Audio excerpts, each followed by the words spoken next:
èyí tún yà wá lẹ́nu o láti iléeṣẹ́ Mashola Gist TV. Bí a ṣe gbọ́ o, wọ́n ní bàbá wa Bọ́lá Tinubu, wọ́n ní kí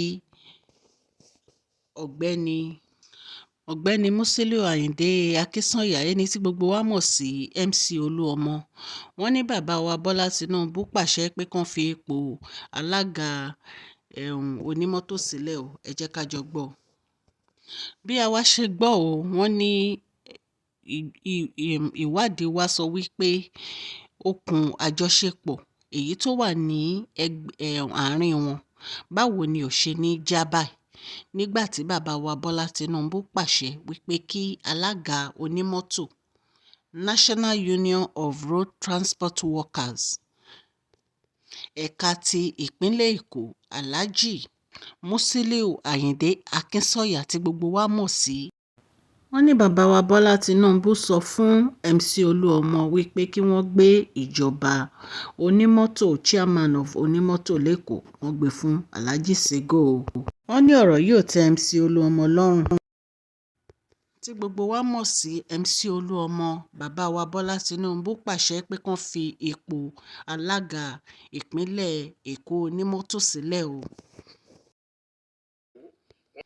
Wọ́n ní kí Alhaji MC Oluomo kó kúrò ní ipò onímọ́tò ní ìpínlẹ̀ Èkó.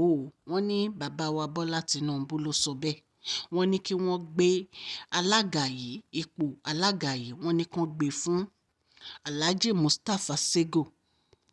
Wọ́n ní MC Oluomo fara mọ́ ọ̀rọ̀ yìí o.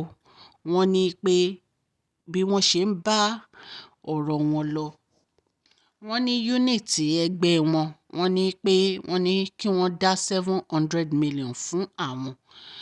Bí a ṣe gbọ́ nìyẹn. Ẹ̀yin èèyàn lé, ẹ káàbọ̀ sí Mashola Gist TV. Ẹ jẹ́ ká jọ máa bá ọ̀rọ̀ tí a gbọ́ yìí, ẹ jẹ́ ká jọ máa bá lọ. Bí a ṣe gbọ́ o, a gbọ́ lẹ́nu ọkùnrin kan ní orí social media, pọ̀ kò dárúkọ ẹ̀ o, ẹnu ẹ̀ láti gbọ́ ọ̀rọ̀ yìí, ẹ jẹ́ ká jọ gbọ́. Wọ́n ní bàbá wa Bọ́lá Ahmed Tinubu, wọ́n ránṣẹ́ sí MC Oluomo pé kán step down, pé kí wọ́n gbé ìjọba yìí fún Alhaji Mustapha Sego. Wọ́n ní láti jẹ́ chairman Lagos State National Union of Transport Workers. Wọ́n ní èyí ò ń ṣe ọ̀rọ̀ settlement o, wọ́n ní kán ṣe ní tẹ̀lé ni.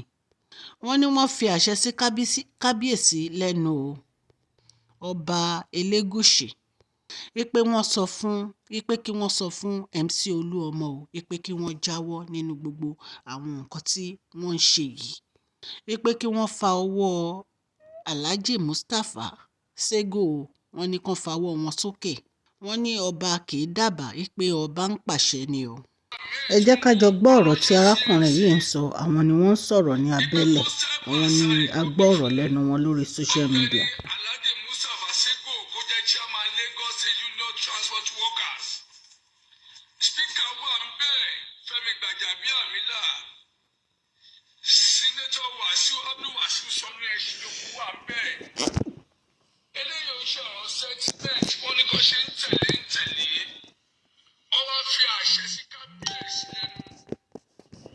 Ìkúṣẹ̀ ńlá Elégùṣì Adémọ́lá Elégùṣì owó ọkọ̀ Ṣẹ̀kínà, ìpè kó sọ fún Musiliu Oluomo kó jáwọ́ nù rédíò èdè, kó jáwọ́ nù rádaràdá, kó fi ọwọ́ Alhaji Mustapha Àjò Sego kó fà á sókè, kó máa lọ sí Àbújá.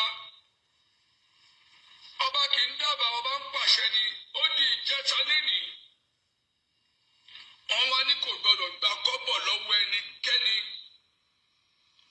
Nígbà tó ti kúrò bẹ́ẹ̀, tó ti ní kó fa èèyàn sílẹ̀, owó wo ló tún ní kí àwọn branch chairman kó máa lọ mú àgbègbè àwọn onímọ̀rọ̀ àlọ́ mú wá?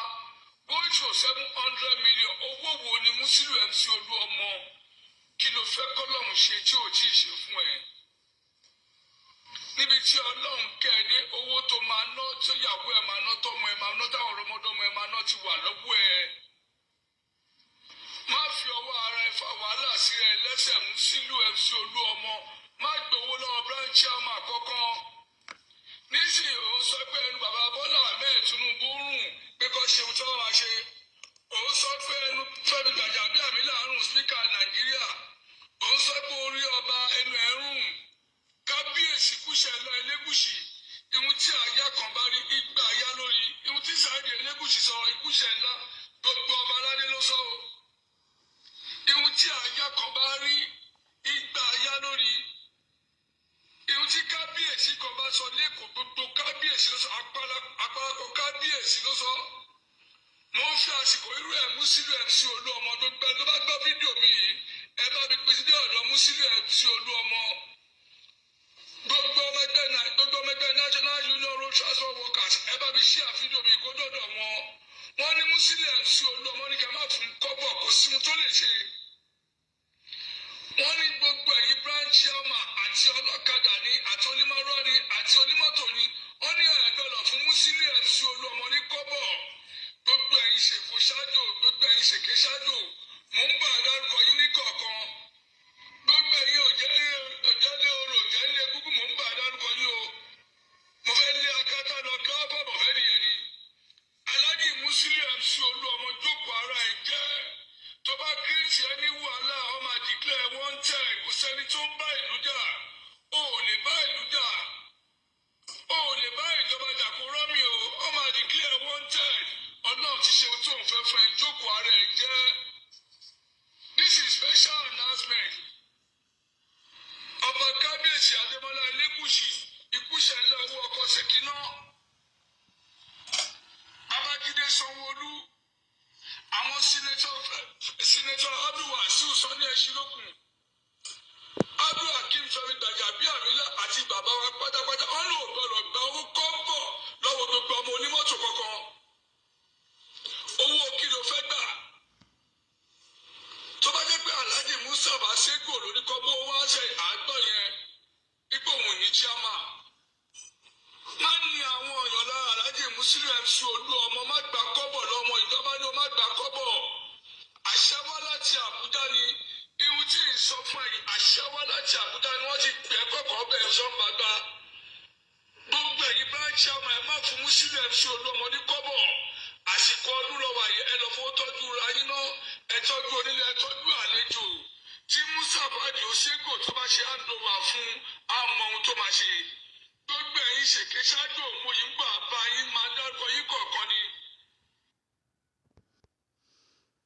ẹ̀yin ènìyàn lé ọ̀rọ̀ lẹ ti gbọ́ lẹ́nu arákùnrin èyí màá gbé fọ́tò arákùnrin yìí sórí afẹ́fẹ́ ẹ máa rí àwọn ni wọ́n sọ gbogbo ọ̀rọ̀ yìí wọ́n ní bàbá wa Bọ́lá Tinubu ti ní kí Musiliu MC Oluomo wípé kí wọ́n lọ fi ààyè ipò alága kí wọ́n lọ gbé fún Alhaji Sego ẹ̀yin náà ti gbọ́ gbogbo ẹ̀ Ọlọ́run Elédùmarè á wà pẹ̀lú wa o láti iléeṣẹ́ Mashola Gist TV láti mú ọ̀rọ̀ yìí wá ẹ kú ọdún ẹ kú ìyèdùn ẹ̀mí wá ṣe púpọ̀ ọdún láyé.